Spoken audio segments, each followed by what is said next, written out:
Welcome to Samba Samba. Enjoy the video. You start by powering off the Samsung and removing the SIM tray so nothing shorts. Once done, heat the screen perimeter to soften adhesive. Aim for a reachable 80 degrees 100 degrees C with a heat gun or pad. Use a suction cup to create a gap and insert a thin pick, prying gently along one edge. Make sure to remove any visible screws under the back or mid-frame and organize them by location so reassembly is straightforward.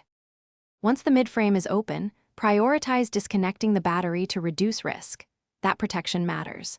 Next, locate and gently release the display and digitizer connectors. These are fragile ribbon cables that control touch and image. If adhesive still binds the glass, slide dental floss or a plastic card beneath the panel and use a back-and-forth sawing motion to separate it without stressing cables. Make sure to support the panel edge so it doesn't snap as you work. With the old screen removed, clean adhesive residue from the frame and position 3M adhesive strips or apply a thin bead of B7000, ensuring even coverage. Reconnect the display connector first, then the battery, and power on to test touch and image before sealing. If the screen doesn't power or touch fails, power off, disconnect, and carefully reseat connectors while inspecting for bent pins or debris.